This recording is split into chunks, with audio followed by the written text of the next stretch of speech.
ओम शांति। आज हम मधुर ईश्वरी महावाक्य साकार मुरली सुनेंगे 7 अप्रैल 2023 की। तो कुछ आज की मुरली के मुख्य बिंदु पे प्रकाश डालते हैं। बाबा आज कह रहे हैं कि कल्प पहले भी मैंने ऐसे ही राजयोग सिखाया था, जो आप बच्चों को प्रैक्टिकल बुद्धि से ऐसा लगता है, महसूस होता है कि राइट बात है। लेकिन जब ये बात दूसरे सुनते हैं, आप बच्चे सुनाते हो, तो कई तो कहते हैं कि ये तो बिल्कुल ठीक बात है, और कई कहते हैं हम कैसे माने, क्योंकि इस समय जो संसार है वो बहुत दुखी आत्माएं है, दुख की दुनिया है।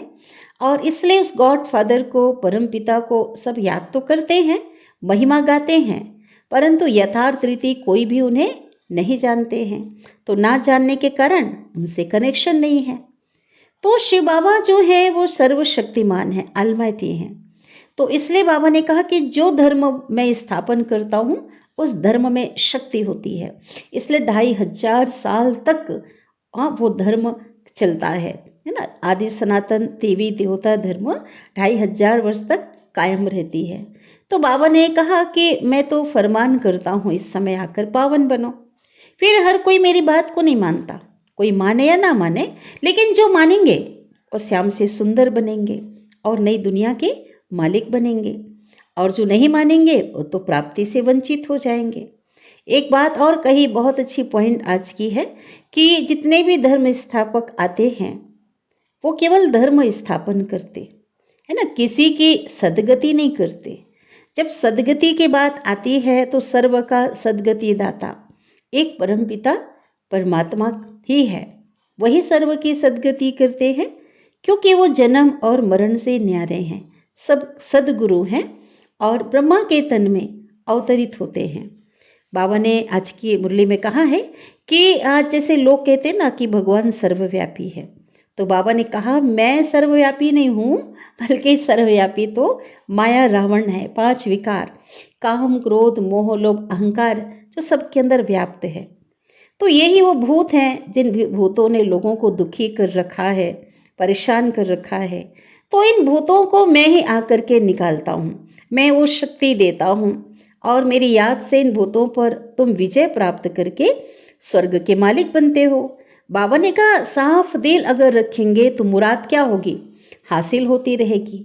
और जितना आप बच्चे हिम्मत रखेंगे उतनी बाप की मदद मिलेगी। तो जब भी बाबा कहते हैं कि जब भी आप बच्चे श्रेष्ठ संकल्प करते हो, बाबा को याद करते, आह्वान करते हो, तो बाबा सेकंड में हाजिर हो जाते हैं, है ना। इसलिए कुछ भी कार्य हो तो सारा जो कार्य का जो बोझ है अपने ऊपर नहीं लो, जिम्मेवारियों का बोझ ना लो, निमित्त बन करके, ट्रस्टी बनकर बाप के ऊपर छोड़ दो, और क्या हो जाओ, हल्के हो जाओ। फिर बाप जाने और कार्य जाने। जब ऐसे हल्के हो जाएंगे तभी बाबा ने कहा क्या करेंगे, आप फरिश्ते उड़ते रहेंगे। तो सदा बाबा ने उड़ने के लिए कहा है, उमंग उत्साह रूपी पंख दिए हैं। कभी किसी भी हालत में बाबा ने कहा आप बच्चों के अंदर उमंग उत्साह कम नहीं होना चाहिए, इसलिए उससे सदा उड़ते रहो। हाँ, हर्षोल्लास में रहो, एक बाबा की याद में रहो, और साथ ही साथ डबल अहिंसक बनने के लिए बाबा ने पाठ पक्का कराया है। तो अभी हम विस्तार से सुनते हैं आज के मधुर महावाक्य को, साकार मुरली को। आज की मुरली का सार है, मीठे बाबा कहते हैं, मीठे बच्चे तुम्हें डबल अहिंसक बनना है। एक तो काम कटारी नहीं चलानी है, और दूसरा मनसा वाचा कर्मणा, तुम कभी भी किसी को दुख नहीं दे सकते हो, है ना। क्योंकि दुख करता सुख करता के बच्चे प्रैक्टिकल में बने हैं, और क्या बनने जा रहे हैं, भविष्य में देवी देवता बनने जा रहे हैं। तो संस्कार तो यहाँ से ही धारण करना होगा ना। प्रश्न है, कल्प कल्प जिन बच्चों ने पाप से पूरा वर्षा लिया है उनकी निशानी क्या होगी। उत्तर है, वे पतितों का संग छोड़ बाप से वर्षा लेने के लिए श्रीमत पर चलने लग पड़ेंगे। बाप का जो पहला फरमान है कि गृहस्थ व्यवहार में रहते पवित्र बनो, इस फरमान पर अर्थात इस आज्ञा पर पूरा पूरा चलेंगे। कभी उनके मन में ऐसा प्रश्न ही नहीं उठेगा कि आखिर भी दुनिया कैसे चलेगी। अगर हम पवित्र बन जाते हैं फिर दुनिया की वृद्धि कैसे होगी, कैसे चलेगी।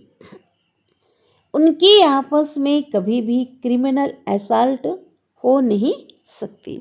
आपस में दृष्टि वृत्ति कभी खराब नहीं हो सकती। उनसे कभी ऐसा खराब कर्म हो नहीं सकता। वे अपने को शिव बाबा के पोतरे और ब्रह्मा के बच्चे, भाई बहन समझकर चलते हैं। आज की मुरली का गीत है, माता वो माता तू है सबकी भाग्य विधाता। अब भाग्य विधाता तो कौन है? परमपिता परमात्मा है। ओम शांति। बच्चों को अब कोई की भी महिमा नहीं करनी है ना। 63 जन्म तक महिमा करते आए, लेकिन अब पता चला सारी महिमा तो एक परमपिता परमात्मा की है। भक्त महिमा करते हैं। यह गीत भक्ति मार्ग वालों ने मम्मा की महिमा में गाया है, जगत अम्बा की महिमा में गाया है। परंतु बेचारे यह नहीं जानते कि मम्मा ने ऐसी क्या सेवा की है, होकर गई है ना। कल्प पहले ऐसी क्या सेवा करके गई है जो इस समय उनकी महिमा गाते हैं। परंतु वास्तव में महिमा एक की ही गाई जाती है। वह एक बैठ बच्चों को पढ़ाते हैं और ऐसा बनाते हैं। तुम भी उनके बच्चे हो जो भारत व विश्व की सेवा करते हो। महिमा भारत की ही करते हैं। सारी महिमा किसकी है? भारत की है। चित्र भी भारत में ही है। पूजा भी जगत अम्बा की यहाँ बहुत होती है ना। जगदम्बा, दुर्गा, वैष्णव, काली, जितनी भी है जगत अम्बा की अनेक नाम से क्या होती है? पूजा होती है। बाहर में नहीं है जितने की भारत देश में है। कहाँ कहाँ शिव के चित्र भी हैं, परंतु वह यह समझते ही नहीं है। वास्तव में महिमा तो एक शिव की है ना। पूरे विश्व में अनेक स्थानों पर, भारत में तो हर स्थान पे है, विश्व में भी कई स्थानों पे शिव की क्या है? प्रतिमा है ना। उनको ये नहीं पता है कि यही सर्व आत्माओं का पिता परमपिता परमात्मा है। जो शिव बाबा कहते महिमा सारी शिव बाबा की है, और जो शिव बाबा फिर जगत अम्बा और जगत पिता की महिमा निकालते हैं, उस योग्य बनाते हैं। बाबा से ही सबको श्रीमत मिलती है, श्रेष्ठ बनने की शिक्षाएं, निर्देश मिलता है। देलवाड़ा मंदिर में सबके चित्र नहीं हैं। बच्चे तो ढेर हैं, लेकिन बाबा कहते कुछ के चित्र, थोड़ी सी संख्या दिखाई है। तुम सब बच्चे राजयोग सीख रहे हो। अब चित्र तो थोड़ों के ही निकालेंगे ना, मॉडल के रूप में तो थोड़ों के निकालेंगे। तुम जानते हो बाबा हमको स्वर्ग का मालिक बनाते हैं। शिव बाबा इनमें बैठा है। कल्प पहले भी ऐसे ही परमपिता परमात्मा ने हमको राजयोग सिखाया था। अब प्रैक्टिकल बुद्धि से लगता है। जब दूसरे सुनते हैं तो कोई कहते हैं बिल्कुल ठीक बात है, कोई कहते हैं हम कैसे माने, है ना। परम पिता का परिचय शिव बाबा का जब सबको दिया जाता है तो कईयों की बुद्धि में बात बिल्कुल फिट बैठ जाती है कि ये सच बात है, और कई कहते हैं हम कैसे माने। तो बाबा कहते हैं सब एक जैसे नहीं है ना, 5 उंगलियां एक बराबर नहीं है। तो सभी मनुष्य एक जैसे नहीं हैं। जब कोई नए आते हैं तो उनसे प्रश्न पूछा जाता है, गॉड फादर का नाम कभी सुना है? कभी भगवान का नाम सुना है? पूछा जाता है। तो ऐसा कोई मनुष्य नहीं होगा कि जो कहे हम गॉड फादर को या भगवान को याद नहीं करते। याद तो इस समय सभी करते हैं। क्यों? क्योंकि सभी इस समय दुखी हैं।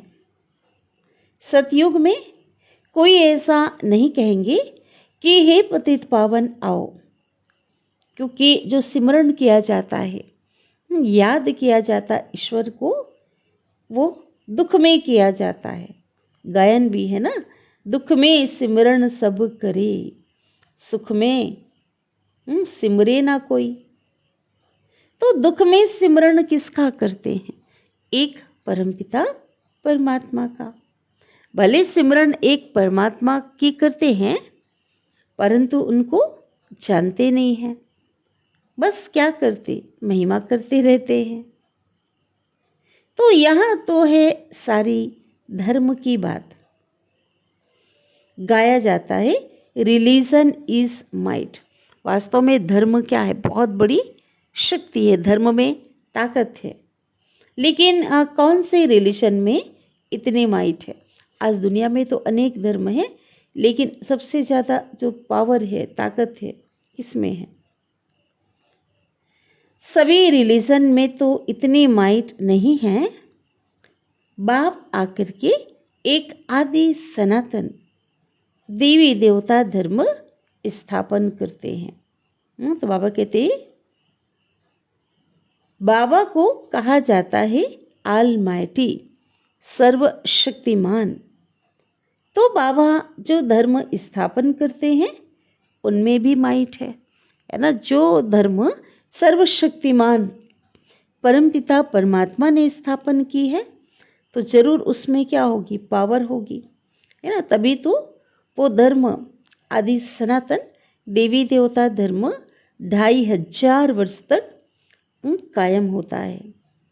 तुम जानते हो, हम देवता धर्म वाले बनते हैं, तो हमारे में, बाबा कहते देवता धर्म वाले बनते हैं, तो हमारे में कितनी माइट आती है? कितनी आती है?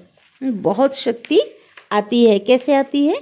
उस परमपिता परमात्मा को याद करने से। हम बाप से राजाई लेते हैं, हम कोई हिंसा नहीं करते हैं, है ना। दोनों प्रकार की बाबा कहते हिंसा नहीं करते हैं, है ना। बाबा तो हमें क्या बना रहे हैं? अहिंसक बनाते हैं। सतयुग में बाबा कह रहे हैं दोनों प्रकार की हिंसा नहीं होती है। हाँ, यहाँ आकर के हमने दोनों प्रकार की हिंसा को अच्छी तरह समझा है, जाना है। एक है काम कटारी के लिए हिंसा, आप पवित्रता नहीं होती। और दूसरी, किस पर क्रोध करना, बुरा अक्षर कहना, यह भी तो बाण चलाना है ना। ये भी मन से हिंसा करना होता है। इनको वायोलेंस कहा जाता। अगर किसी को दुख देते हैं तो ये भी क्या है? हिंसा। तुम किसको दुख नहीं दे सकते। बाबा कितना अच्छा सिखलाते हैं, सबको सुखी बनाओ। मुख्य बात है काम कटारी चलाना, यह है सबसे बड़ी हिंसा, सबसे बड़ा दुख देना। बंदूक आदि चलाना, मारना, वह भी हिंसा है। कोई भी प्रकार से किसको दुख देना हिंसा है। तो बाबा कहते हैं कि इसलिए बाबा ने कहा काम महाशत्रु है। ये आदि मध्य अंत क्या देता है? दुख देता है। इसी महाशत्रु से नीचे गिरते आए हैं। गाया भी जाता है अहिंसा परमो देवी देवता धर्म। अहिंसा परम देवी देवता धर्म का क्या है? बाबा कहते वहाँ पे अहिंसा कायम है। उनमें दोनों हिंसाएं नहीं थी।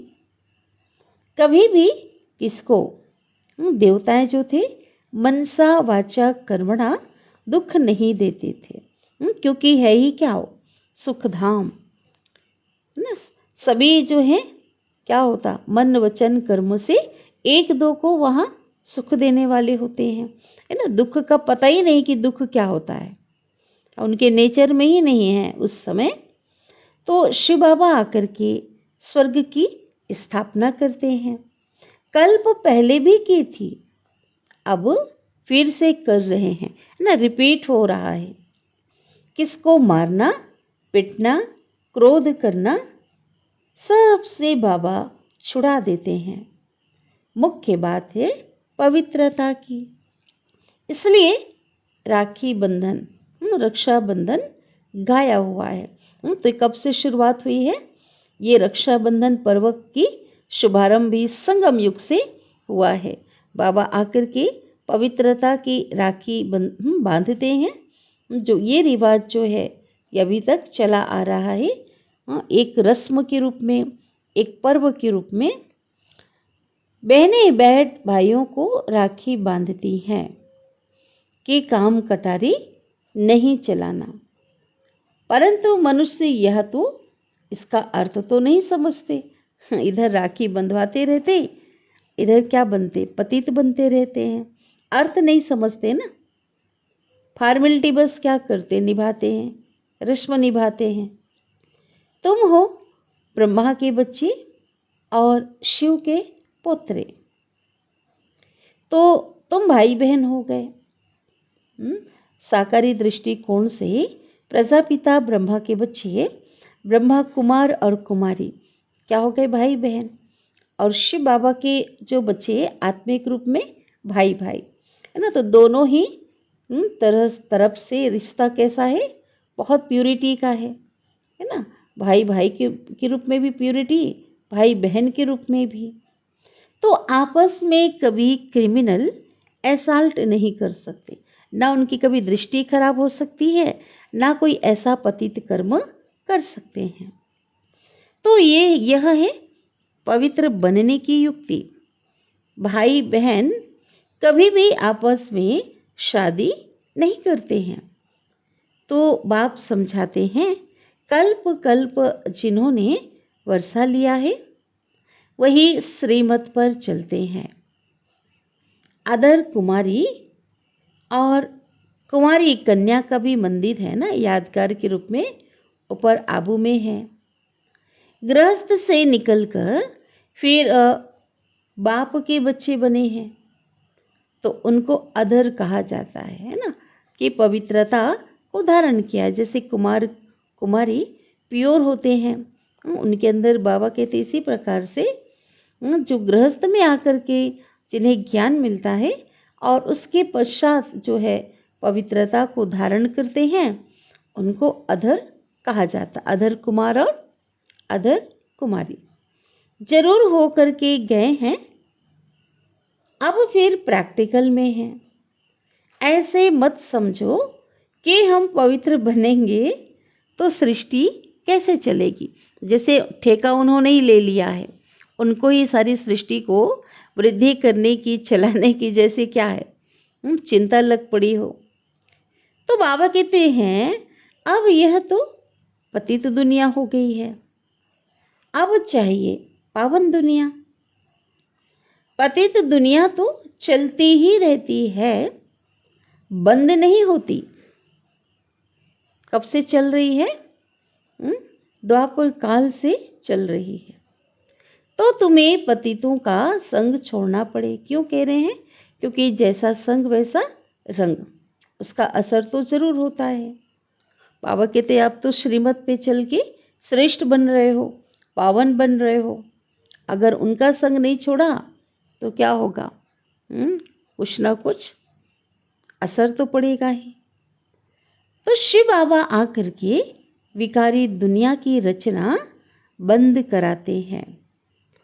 सतयुग से निर्विकारी दुनिया शुरू होगी। शिव बाबा आकर के बच्चों को फरमान करते हैं। अब फिर कोई माने या ना माने, श्रीमत भगवानुवाच, भगवान बच्चों को बैठ पढ़ाते हैं।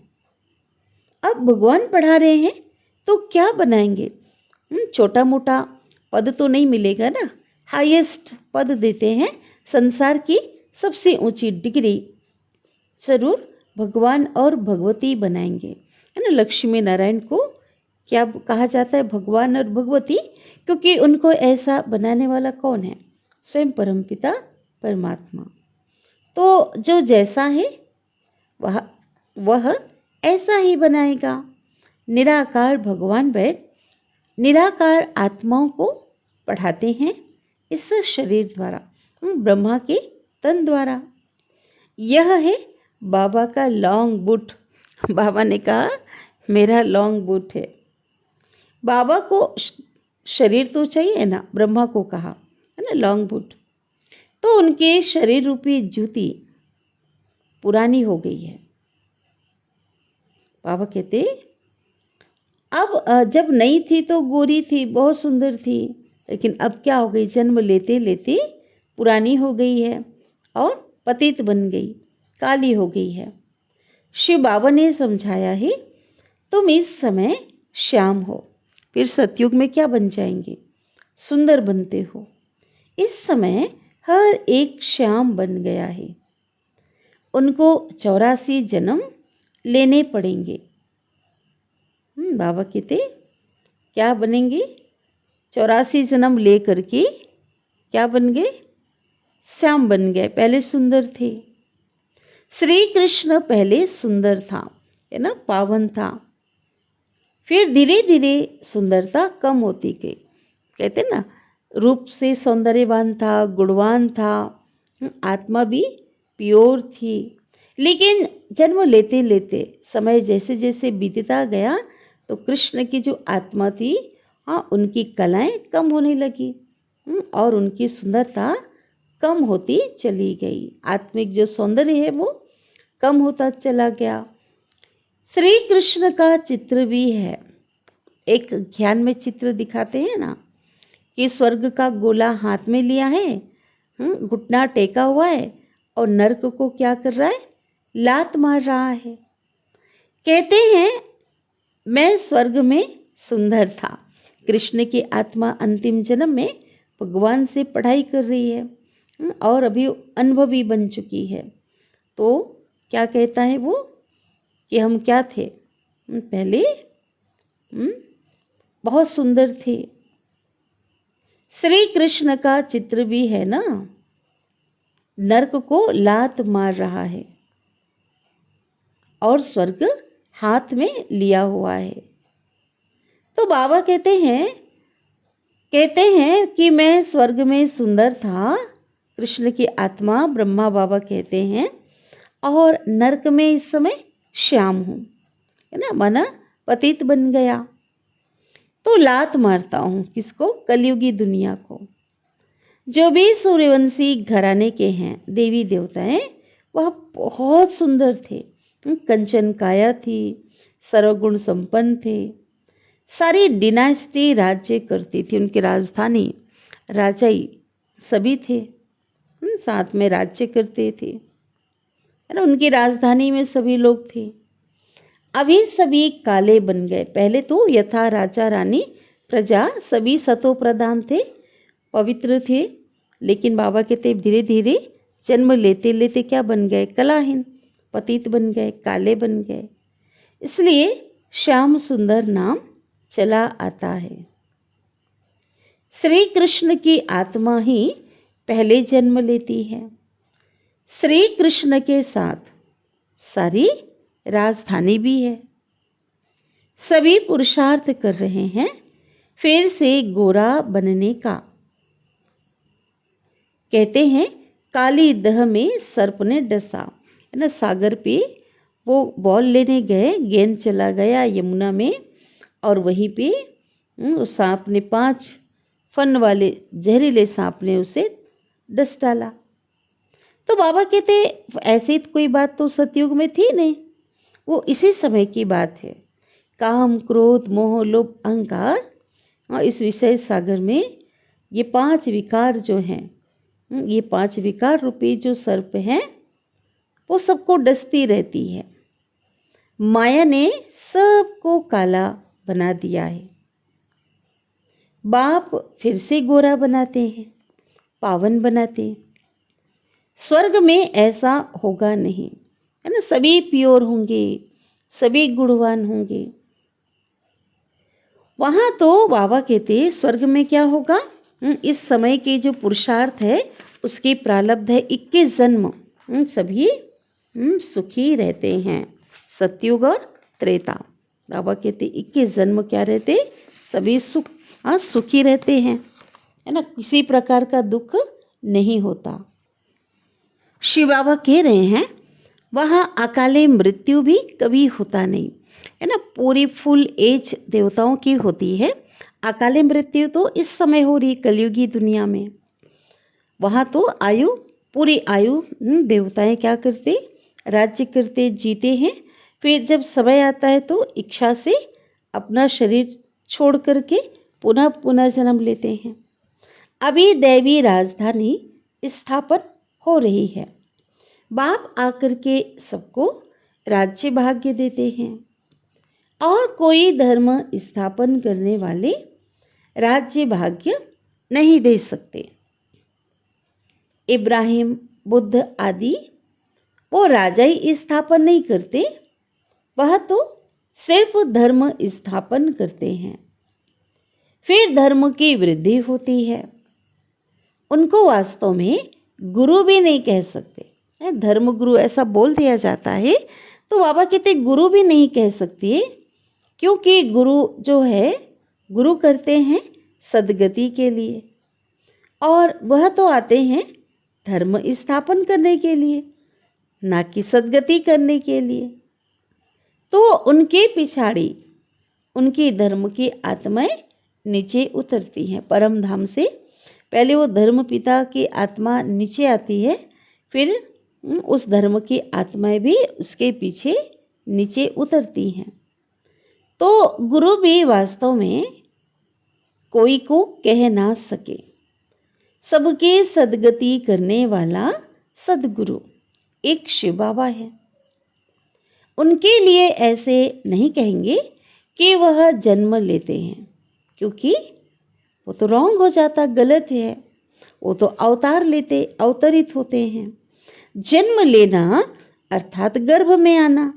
तो शिव बाबा कहते हैं मैं तो गर्भ से जन्म लेता ही नहीं हूँ, गर्भ जेल में मैं नहीं आता।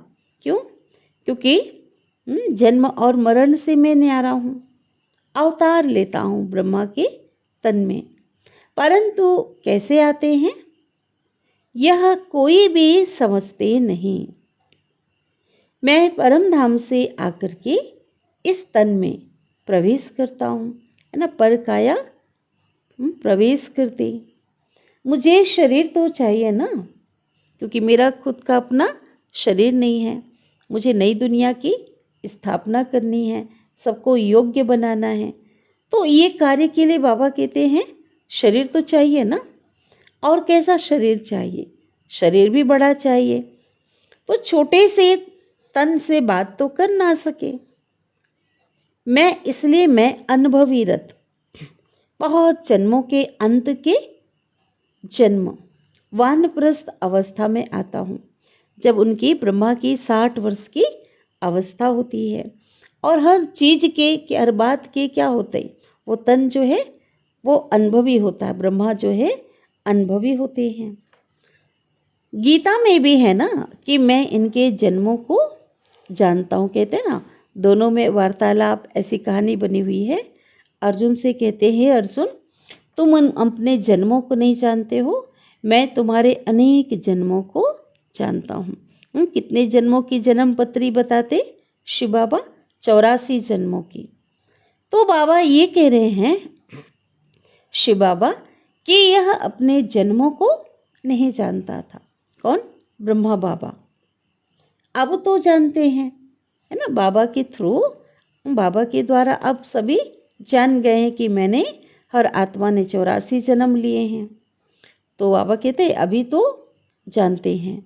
एक बार बता देता हूँ संगम युग में कि पहले यह देवता था और 84 जन्म लेते लेते अंतिम जन्म में है, तब मैंने इनमें आकर के प्रवेश किया है ना। कोई ऐसा नहीं कि किसी के तन में मैं आ जाऊं। ये 84 जन्म लेने वाली ये इस सृष्टि की पहली आत्मा थी और वही अभी नीचे आ गई है। और मैं क्या कर रहा हूँ, उसमें प्रवेश करता हूँ। यह कल्याणकारी जन्म है। बाबा आकर के इनके द्वारा प्रजापिता ब्रह्मा के द्वारा पढ़ाते हैं। तो यह माता भी हो गई है ना, जन्म भी हुआ तो कौन, ब्रह्मा, तो माँ भी हो गई। भले मेल है, पुरुष है, लेकिन बाबा कहते माँ हो गई। वास्तव में यह है माता, परंतु सर्विस पिता के रूप में करते हैं। कौन, प्रजापिता ब्रह्मा। इसलिए मम्मा को निमित्त बनाया है। तुम बच्चे भी उनके साथ निमित्त बनते हो। मम्मा, बाबा कहते मम्मा के साथ साथ हम बच्चे भी निमित्त बनते बाबा से सबको मिलाने के लिए, वर्षे का अधिकारी बनाने के लिए निमित्त बनते हैं। सबको स्वर्गवासी बनने का रास्ता बताते हो। मनुष्य मरते हैं तो कहते हैं स्वर्गवासी हुआ। वह पुरुषार्थ नहीं करते। मरने से भला इतना आसान थोड़ी, स्वर्ग में थोड़ी चले जाते हैं। हम तो स्वर्गवासी बनने के लिए देखो अभी कितना पुरुषार्थ कर रहे हैं। परमात्मा को याद भी करते हैं और प्रैक्टिकल में श्रीमत को जीवन में धारण करके चल रहे हैं। सतयुग में लक्ष्मी नारायण थे। उनको स्वर्ग का मालिक बनाने वाला कौन है, पूछा बाबा ने। जरूर नहीं थे, तब बनाया। स्वर्ग का मालिक कौन ने बनाया? जब मालिक नहीं थे तब बनाया ना, इस समय बनाया। उस समय सतयुग में बनाने की जरूरत तो नहीं है, प्रैक्टिकल में वो मालिक थे उस समय। लेकिन जब नीचे गिर गए, अपना राज्य भाग खो दिया, तभी तो बनाया ना। इसमें तकलीफ की तो कोई बात नहीं है। बाबा सिर्फ राय देते कि गृहस्थ व्यवहार में रहते हुए इस अंतिम जन्म में पवित्र बनो। अब पुरानी दुनिया का विनाश होना है। सतयुग में है, सतयुग में रावण को जलाते नहीं। क्यों नहीं जलाते? क्योंकि वहां रावण होता ही नहीं है, वो राम राज्य है। मनुष्य कहते हैं यह रस्म जो रावण को जलाने की है वो अनादि चली आती है। कब से? हाँ, शुरू से तो नहीं चली आ रही ना, परंतु कब से चली आती है जानते नहीं। बाबा की इस समय तुम बच्चे जानते हो, द्वापर काल से रस्म चली आ रही है जलाने का एक रिवाज रावण को। तो रावण को द्वापर से जलाना शुरू किया है। रावण का कोई ठिकाना नहीं है और शिव बाबा का क्या है? ठिकाना परम धाम है। रावण का धाम कहाँ है? कहाँ है रावण का धाम? पूछा बाबा ने। वह सभी में प्रवेश कर लेता है। अभी दुख धाम, ये दुनिया ही रावण का धाम है ना। 5 विकार, माया का राज्य है। भी कोई एक ठिकाना नहीं है रावण का धाम कोई एक ठिकाना नहीं है, वो तो सभी में प्रवेश कर लेता है। शिव बाबा का ठिकाना परम धाम है और रावण का धाम क्या है? सभी में प्रवेश कर लेता। जब रावण राज्य पूरा होगा तभी पावन बन करके हम जाएंगे, पावन बन जाएंगे शिव बाबा की याद से। फिर रावण का नाम निशान भी नहीं होगा। राम और रावण 2 चीजें हैं। राम और रावण 2 चीजें हैं। राम स्वर्ग स्थापन करते, हाँ, सुखी बनाते, सुख देते, और रावण जो 5 विकार काम क्रोध मोह लोभ अहंकार, ये क्या करते? दुखी बनाते। तो बाबा कहते मैं कोई सर्वव्यापी नहीं हूं। इस समय तो सर्वव्यापी कौन है? रावण है। मैं तो फिर से आकर के इन भूतों को निकालता हूँ। यह भूत ही सभी को दुख देते हैं। इन भूतों पर विजय पहना करके मैं तुम बच्चों को स्वर्ग का मालिक बनाता हूँ। तुम बच्चे सभी स्वर्गवासी क्या हो बनने के लिए पुरुषार्थ कर रहे हो। अभी बाबा के पास इस ईश्वरीय विश्वविद्यालय में क्या कर रहे, पढ़ाई कर रहे हैं और प्रैक्टिकल में ज्ञान योग की धारणा कर रहे हैं। वह लोग कहते हैं किसी की मृत्यु होती है तो कहते हैं स्वर्गवासी हुआ। तो बाबा ने कई बार कहा, आज भी कह रहे हैं, जब वो स्वर्गवासी हुआ तो फिर क्यों रोते हो, वह तो वैभव ही वैभव है ना, बहुत सुख ही सुख है हर प्रकार का।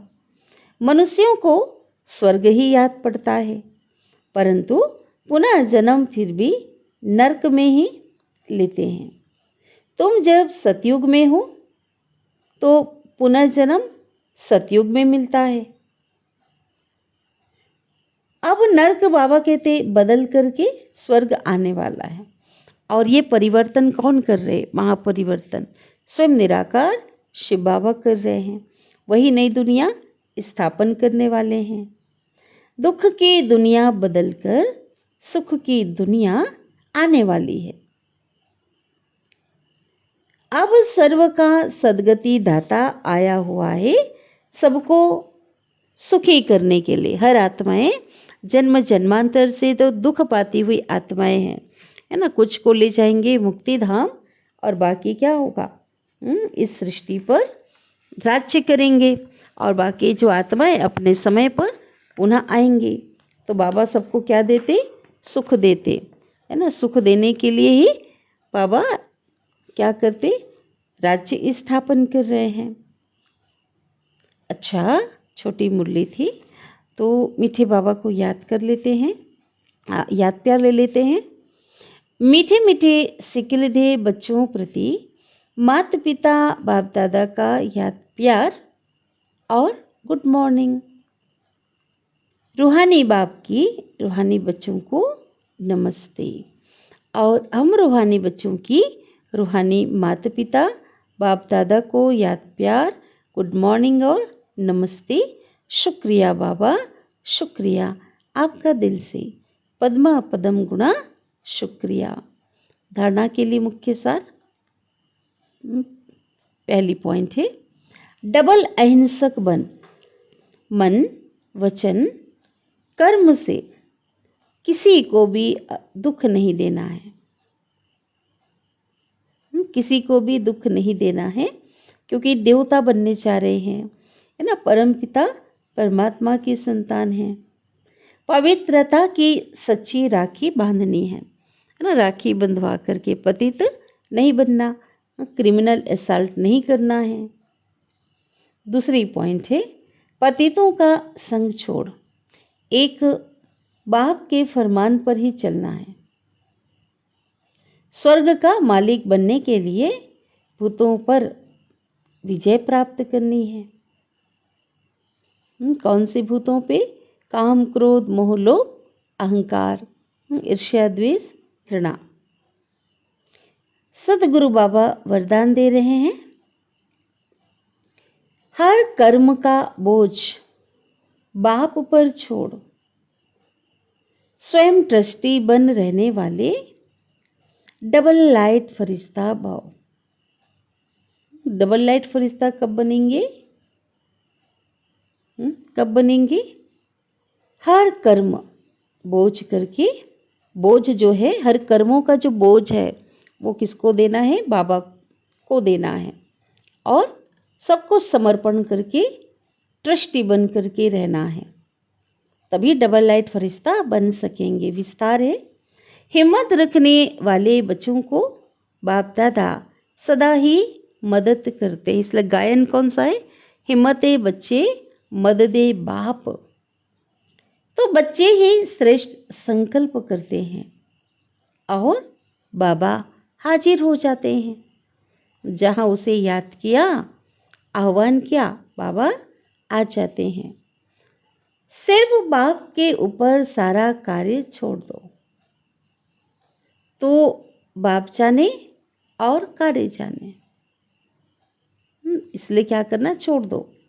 खुद अपने ऊपर जवाबदारियों का बोझ नहीं उठाओ, है ना। निमित्त बनकर, ट्रस्टी बनकर के रहो, तो क्या रहेंगे, तो सदा हल्के, डबल लाइट, फरिश्ता बनकर के उड़ते रहेंगे। एक शरीर से भी लाइटपन और अंदर से भी बुद्धि में किसी प्रकार का बोझ नहीं। तो जो भारी चीज़ ऊपर उड़ नहीं सकती है, और जो चीज़ हम क्या होगी, हल्की होगी, वो ऊपर उड़ती है। दिल साफ है तो मुराद हासिल हो ही जाती है।